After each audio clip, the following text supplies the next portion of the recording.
Nah, kalau memiliki kepentingan-kepentingan untuk diri sendiri, kemudian itu bisa kita bicarakan bersama-sama dalam sebuah persekutuan, itu kan sangat baik. Ini yang saya katakan sebagai bagaimana tips hidup bersama-sama.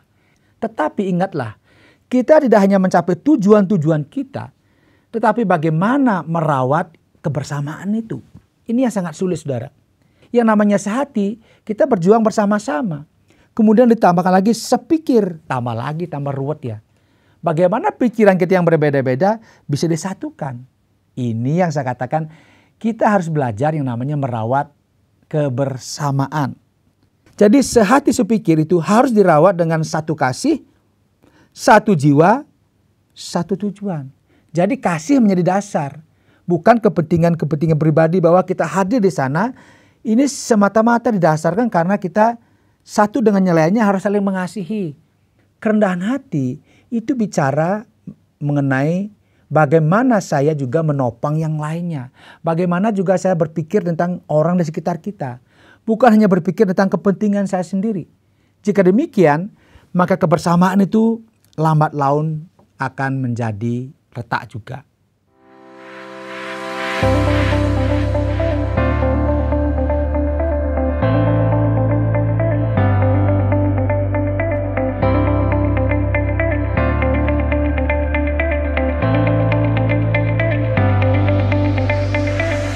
Shalom saudara, senang boleh berjumpa lagi bersama dengan saya saat ini terkait dengan topik-topik yang tentunya menarik melalui program Terang Warta Rohani. Saudara, mana yang akan saudara pilih? Apakah saudara senang hidup sendiri atau hidup bersama? Ya, ini tergantung pilihan kita ya. Ada yang memilih untuk saya lebih senang hidup sendiri kok. Saya nggak mau diganggu oleh orang lain, ya. Saya nggak mau merepotkan orang lain. Saya nggak mau juga menyusahkan orang lain. Dan orang lain juga nggak boleh menyusahkan saya. Itu sebuah pilihan ya. Tetapi sebenarnya kita kan adalah makhluk sosial.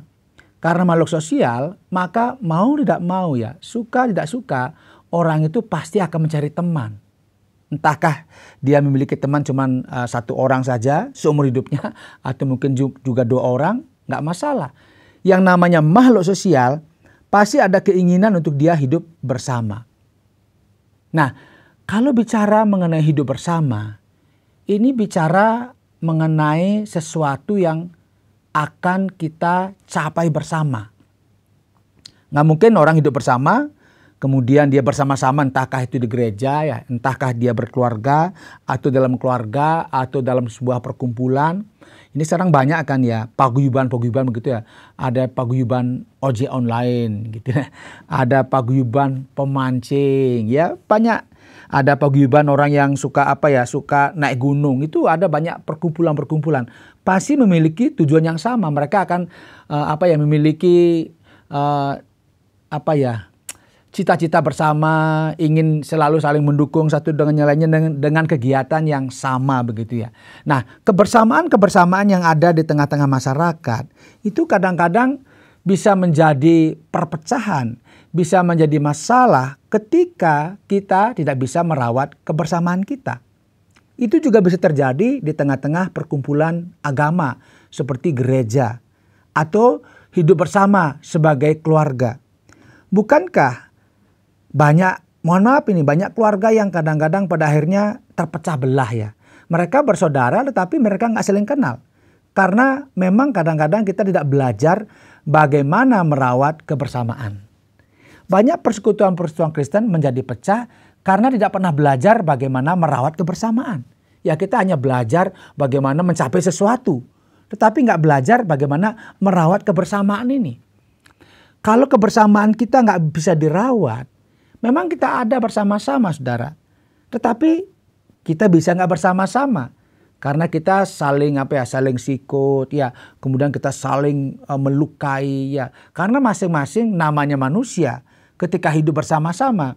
Itu disebut dengan masing-masing memiliki ego. Atau memiliki kepentingan-kepentingan bagi dirinya sendiri. Apakah itu salah? Nggak salah. Nah, kalau memiliki kepentingan-kepentingan untuk diri sendiri, kemudian itu bisa kita bicarakan bersama-sama dalam sebuah persekutuan, itu kan sangat baik. Ini yang saya katakan sebagai bagaimana tips hidup bersama-sama. Nah, kita belajar dari mana? Sebagai orang Kristen, tentu kita belajar dari kitab suci. Karena itu saya mengajak, yuk kita buka Alkitab lagi ya. Boleh Alkitab elektronik atau cetakan bisa dibuka di dalam Filipi pasal 2 ayat 2 sampai dengan yang keempat. Sudah ketemu? Sudah ya. Kalau sudah saya bacakan ya, Filipi pasal 2 ayat 2 sampai dengan yang keempat. Karena itu sempurnakanlah sukacitaku dengan ini. Hendaklah kamu sehati sepikir dalam satu kasih, satu jiwa, satu tujuan. Dengan tidak mencari kepentingan sendiri atau puji-pujian yang sia-sia. Sebaliknya hendaklah dengan rendah hati yang seorang menganggap yang lain lebih utama daripada dirinya sendiri. Dan janganlah tiap-tiap orang hanya memperhatikan kepentingannya sendiri, tetapi kepentingan orang lain juga. Wow. Ini kalau membaca ini saja sebenarnya sudah kita tahu ya. Tadi di awal saya katakan, ketika kita hidup bersama, kita tidak hanya ingin mencapai sesuatu bersama. Misalnya, dalam sebuah paguyuban, katakanlah ojol begitu ya. Mereka memiliki tujuan-tujuan yang mulia bersama, bagaimana mereka saling bersinergi, bagaimana mereka saling menolong ketika mungkin temannya pada saat di jalan, katakanlah motornya mogok, maka yang satunya itu akan berjuang untuk menolong. Itu kan tujuan-tujuan yang mulia. Tetapi ingatlah, kita tidak hanya mencapai tujuan-tujuan kita, tetapi bagaimana merawat kebersamaan itu. Ini yang sangat sulit, saudara. Kenapa ketika awalnya sebuah persekutuan itu dibangun dengan semangat yang luar biasa. Semuanya bergandengan tangan. Semuanya sia-sia kata. Bahkan mereka seperti melebihi saudara kandung mungkin ya. Mereka itu merasa semacam mendapatkan sesuatu yang luar biasa. Tetapi seiring berjalannya waktu, saudara, entahkah setahun, 2 tahun, 3 tahun, lama-kelamaan kita tahu persekutuan itu mulai mengalami gesekan-gesekan. Mulai mengalami yang namanya benturan-benturan, kepentingan dan sebagainya. Saya sudah melihat banyak ya. Kita nggak bicara masalah persekutuan secara agama, tetapi persekutuan-persekutuan atau perkumpulan-perkumpulan di luar sana itu banyak ya. Awalnya mereka kompak, tapi lama-lama mereka terpisah, bahkan hanya tinggal nama saja. Bahkan mohon maaf, mungkin juga ada dalam lingkungan Kristen. Ada banyak persekutuan, ada banyak perkumpulan, toh pada akhirnya mereka juga berpisah. Kenapa? Apakah itu salah? Nggak salah. Karena memang kita tidak pernah belajar yang namanya merawat kebersamaan. Namanya bersama itu nggak gampang. Orangnya berbeda-beda. Datang dari latar belakang yang berbeda, pemikiran yang berbeda. Karena itu, kitab suci mengajar kepada kita tips hidup bersama. Atau dengan bahasa yang sederhana, yuk bagaimana kita merawat kebersamaan yang sudah kita mulai. Yang pertama, kita perhatikan di dalam ayat yang kedua. Karena itu sempurnakanlah sukacitaku dengan ini. Hendaklah kamu sehati sepikir dalam satu kasih, satu jiwa, satu tujuan. Wow, sehati sepikir. Memang bisa. Nah ini yang perlu kita perjuangkan ya. Yang namanya sehati itu kan kita tidak ada lagi kepentingan-kepentingan yang kita di dalamnya ada apa ya. Ada cara-cara kita untuk bagaimana caranya supaya sayang dapat lebih banyak gitu ya. Bagaimana caranya supaya sayang lebih dipuji atau dihargai. Yang namanya sehati kita berjuang bersama-sama. Kemudian ditambahkan lagi sepikir. Tambah lagi, tambah ruwet ya. Bagaimana pikiran kita yang berbeda-beda bisa disatukan. Ini yang saya katakan kita harus belajar yang namanya merawat kebersamaan. Karena itu di bagian ini sudah dijelaskan. Ada satu kasih, satu jiwa, satu tujuan. Kita akan bisa sehati sepikir apabila kita bersama-sama sepakat bahwa apa yang kita capai yaitu tujuan-tujuan yang telah kita tetapkan itu menjadi goal kita. Bukan tujuan-tujuan pribadi kita. Kalau kita memiliki tujuan-tujuan pribadi dalam sebuah perkumpulan atau kebersamaan, itu harus dibicarakan dan pada akhirnya menjadi tujuan bersama begitu. Awalnya kita kan sudah sepakat, ayo tujuan kita A. Begitu berjalannya waktu, A-nya dilupakan, tujuan pribadi yang lebih menonjol. Saya yakin lambat laun kebersamaan itu akan menjadi rusak. Karena kita tidak sepakat dengan tujuan bersama. Makanya sehati sepikir itu harus ada yang disebut dengan satu tujuan. Satu jiwa. Apa satu jiwa? Semangatnya sama begitu ya. Jangan yang satu semangat, yang satunya malah mereka juga tidak mau tahu begitu ya. Misalnya ada pertemuan, yang satu hadir, selalu hadir, yang satunya kadang hadir, kadang tidak. Lama-lama mikir gini, ya sudah dia aja nggak pernah hadir, kenapa saya rajin? Itu namanya nggak sejiwa begitu ya. Kalau kita mau bersama-sama, kita harus sepakat, kita hadir katakanlah 1 jam sebelumnya, ya sepakati, satu jiwa, itu artinya satu semangat. Jangan yang satunya semangat, yang lainnya nggak semangat, lama-lama pasti hilang juga. Kemudian satu kasih, nah ini. Jadi sehati sepikir itu harus dirawat dengan satu kasih, satu jiwa, satu tujuan.